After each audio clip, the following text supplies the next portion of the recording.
ምናላችሁ እኔ አለው እግዚአብሔር ይመስገን ደህና ነኝ። ዛሬም በጠቃሚና በአዲስ ፕሮግራም በድጋሜ ተገናኝተናል። በዛሬው የጤና ፕሮግራማችን ላይ የምንመለከተው ሰውነታችሁ ተጨማሪ ብረት ወይም ደግሞ አይረን እንደሚፈልግ የሚጠቅሙ 7 የአይረን እጥረት አደገኛ ዋና ዋና ምልክቶችን በዚህ ቪዲዮ ላይ የምነግራችሁ ይሆናል ማለት ነው። ይህ የጤና ትምህርት ታዲያ ለበርካታ ሰዎች በጣም ጠቃሚና አስፈላጊ ስለሆነ ሁላችሁም በቅንነት ላይክና ሼር በማድረግ ሌሎችንም አስተምሩ፣ አሳውቁ እላለሁኝ። በቀጥታ ወደ ጤና ትምህርታችን የማልፍ ይሆናል። ብረት ወይም ደግሞ አይረን ለቀይ የደም ሴሎች ጤና ጠቃሚ የሆነ ማዕድን ነው። በሁለት የቀይ የደም ሴሎች ፕሮቲኖች ውስጥ ይገኛል፣ ሄሞግሎቢን እናም ማዮግሎቢን። ብረት ኦክስጅንን ከሳምባችሁ ወደ ቀሪው የሰውነት ክፍሎች ለማጓጓዝ ይረዳል። ኮኔክቲቭ ቲሹ ጤናን ይደግፋል፣ እንዲሁም የጡንቻን ሜታቦሊዝምን ያበረታታል። እንደ ኢንፍላማቶሪ አንጀት ወይም ደግሞ ሴሊያክ በሽታ ያሉ የሰውነታችሁ ብረትን የመምጠጥ አቅምን የሚቀንስ በሽታ ካለባችሁ የብረት እጥረት ወይም የአይረን እጥረት ሊከሰት ይችላል። በተጨማሪም በአይረን ከፍተኛ የሆኑ ምግቦችን ካልተመገባችሁ እናም እንደ እርግዝና እና ጡት ማጥባት ላይ ከሆናችሁ ከወትሮ ከፍ ያለ የአይረን መጠን ስለሚያስፈልጋችሁ በእነዚህ ጊዜያት እጥረት ይከሰታል። ብረት በደም ውስጥ ስለሚገኝ ደም ማጣትም እጥረትን ሊያስከትል ይችላል። ይህ በከባድ የወር አበባ ጊዜያት፣ ከጨጓራና ትራክት ደም መፍሰስ፣ በአሰቃቂ ጉዳቶችናም ከሽንት ቱቦዎች ደም በመፍሰስ ጊዜ እጥረት ሊከሰት ይችላል። የብረት እጥረት ወይም ደግሞ ማነስ ምልክቶችን ታዲያ ቀደም ብሎ ማወቆ እጥረቱ እንዳይባባስ ለመከላከል እናም እንደ የልብ ችግሮች፣ የእርግዝና ችግሮች እናም በልጆች ላይ የእድገት መዘግየቶች ወደ መሳሰሉ ከባድ የጤና ችግሮች እንዳያመሩ ለመቆጣጠር ወሳኝ ነው። ስለዚህ ሰውነታችሁ ብረት እንደሚያስፈልገው የሚጠቁሙ ምልክቶችን ማወቁ ተገቢ ነው ማለት ነው። የብረት ወይም ደግሞ የአይረን እጥረት እንዳለ የሚጠቁሙ 7 ዋና ዋና ምልክቶችን አሁን በዝርዝር ልንገራችሁ። አንደኛ፣ ከፍተኛ የሆነ ድካም ይሰማችኋል። ድካም በጣም ከተለመዱት የብረት እጥረት ምልክቶች ውስጥ አንዱ ነው። በቂ እንቅልፍ እያገኛችሁ ቢሆንም ያለምንም ምክንያት ደካማነትናም ድካም ሊሰማችሁ ይችላል። ይህ የሆነበት ምክንያት ብረት ሲጎላችሁ ኦክስጅንን ወደ ሁሉም ቲሾዎች ለማጓጓዝ የሚያስችል በቂ ሄሞግሎቢን ስለማይኖር ድካምን ያስከትላል። የብረት እጥረት እንቅልፍ ማጣትናም የድካም ስሜትን ሊያባብሰው ከሚችለው እንደ እንቅልፍ ማጣትናም እረፍት የሌለው የእግር ህመም ካሉ የእንቅልፍ መዛባት ጋርም የተያያዘ ነው።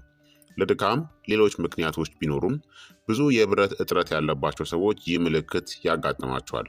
የድካም ስሜት ከሌሎች የብረት እጥረት ምልክቶች ጋር ጉድለት እንዳለባችሁ ሊያመለክት ይችላል። ሁለተኛ፣ እጆቻችሁ እናም እግሮቻችሁ ሁልጊዜ ቀዝቃዛ ይሆናሉ። የብረት እጥረት አንዳንድ ጊዜ ቀዝቃዛ የእጅና የእግር ጣቶችን ያስከትላል። ከድካም ጋር በሚመሳሰል መልኩ ይህ ምልክት በሰውነት ውስጥ ካለው የሄሞግሎቢን ሚና ጋር የተያያዘ ነው። በቂ ሄሞግሎቢን ከሌለ የደም ዝውውሩ ይቀንሳል እናም በቂ ኦክስጅን ወደ አካል ክፍሎቻችሁ አይደርስም። በአጠቃላይ በእጃችሁ እናም በእግራችሁ ውስጥ ብቻ ሳይሆን በአካባቢው ካሉ ሰዎች የበለጠ ቀዝቃዛ ስሜት ሊሰማችሁ ይችላል። ሶስተኛ፣ ቆዳችሁ ባልተለመደ ሁኔታ ይገረጣል። ቆዳችሁ ከወትሮው የገረጣ ከሆነ ብረት ዝቅተኛ ሊሆን ይችላል። ያልተለመደው መገርጣት ሌላው የደም ዝውውር መቀነስ ምልክት ነው። ይህም በሰውነታችሁ በብረት እጥረት ምክንያት በቂ ቀይ የደም ሴሎችን ካልተመረተ ሊከሰት ይችላል። ይህ ምልክት በቆዳችሁ ቀለም ላይ ተመስርቶ በተለየ መንገድ ሊታይ ይችላል። ፈዘዝ ያለ የቆዳ ቀለም ፊት ላይ በይበልጥ ግልጽ ሊሆን ይችላል።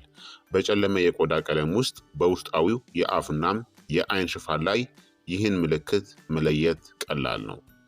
አራተኛ፣ ብዙ ጊዜ የማዞር ወይም ደግሞ የብርሃን ስሜታዊነት ይሰማችኋል። ሌላው የተለመደው የብረት እጥረት ምልክት ማዞር ወይም ደግሞ የብርሃን ስሜታዊነት ነው። ይህ የሆነበት ምክንያት ሰውነታችሁ ብረት ሲያጥረው በቂ ቀይ የደም ሴሎች ስለሌለው ኦክስጅንን ወደ አንጎልናም ሌሎች የአካል ክፍሎች በበቂ አያጓጉዝም። አምስተኛ፣ ብዙ ጊዜ ራስ ምታት መታመም ይከሰታል። አንጎላችሁ በቂ ኦክስጅን ሳያገኝ ሲቀር ራስ ምታት ሊከተል ይችላል። በዚህ ጊዜ የብረት እጥረት ሊከሰት ይችላል። እንዲሁም የደም ስሮቻችሁ እንዲያብጡም ያደርጋል። ይህም ወደ ራስ ምታት የሚመራ ጫናን ይፈጥራል። በቅርብ ጊዜ የተደረገ ጥናት እንደሚያመለክተው በብረት እጥረት የደም ማነስና በዕለት ተዕለት ራስ ምታት መካከል ጠንካራ ግንኙነት እንዳለ ጥናቶች አረጋግጧል። የብረት እጥረት ባለባቸው የጥናቱ ተሳታፊዎች ማይግሬን የተለመደ ነበር።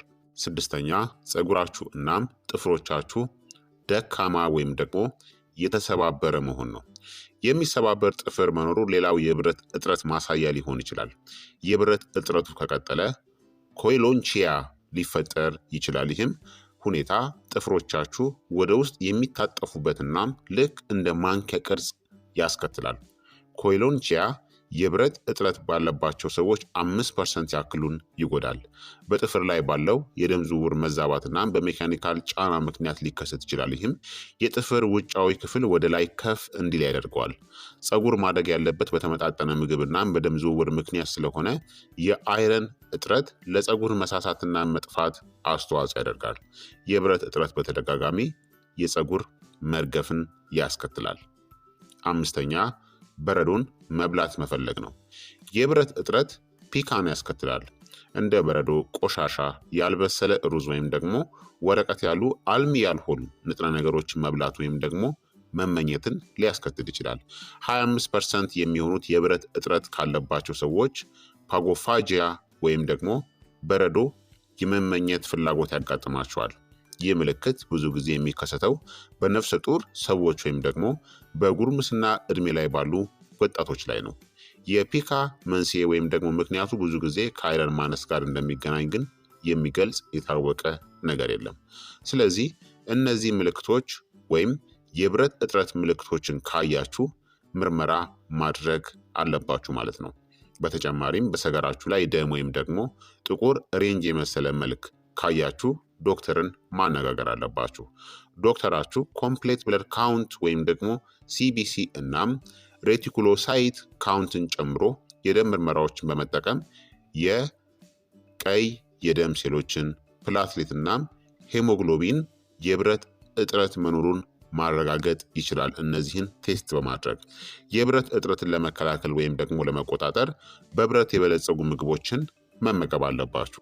ጥሩ በብረት የበለጸጉ ምግቦች የምንላቸው ቦለቄ፣ የደረቁ ፍራፍሬዎች፣ እንቁላል፣ ስስ ቀይ ስጋ፣ ሳልመን፣ በብረት የተጠናከረ እህል፣ አተር፣ ቶፉ እናም ጥቁር ቅጠላማ አትክልቶች አይረንን ወይም ደግሞ ብረትን ይይዛሉ።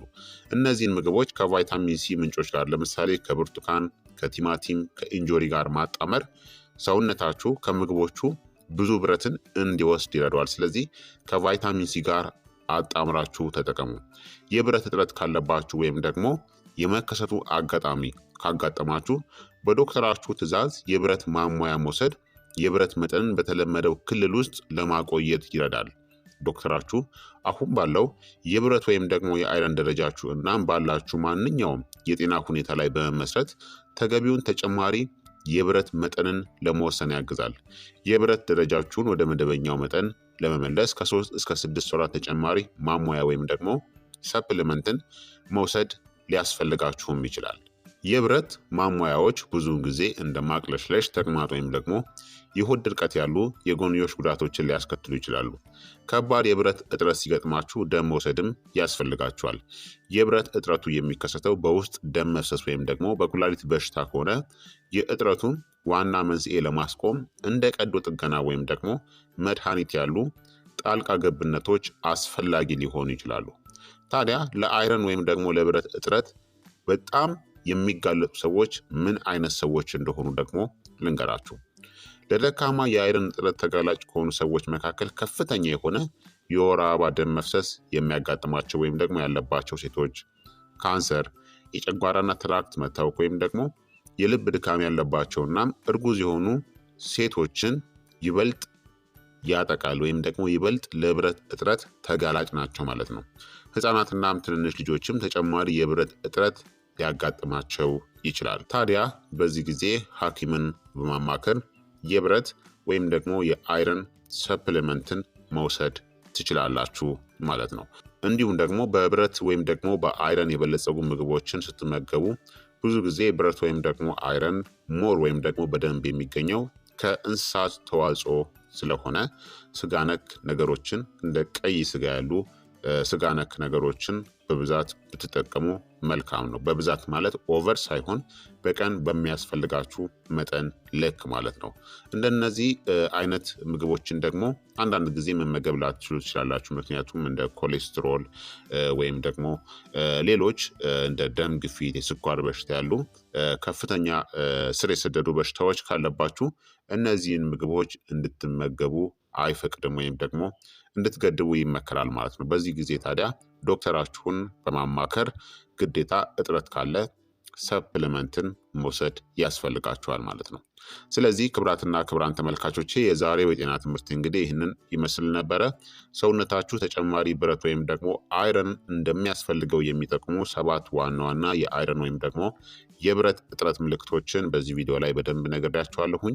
ይህ የጤና ትምህርት ለበርካታ ሰዎች በጣም ጠቃሚና አስፈላጊ ስለሆነ ሁላችሁም በቅንነት ላይክና ሼር በማድረግ ሌሎችንም አስተምሩ አሳውቁላለሁኝ። ከዚህ ቪዲዮ ጋር በተያያዘ ደግሞ ጥያቄ ካላችሁም ሀሳብ አስተያየት ካላችሁም በኮመንት ላይ አስፍሩልኝ።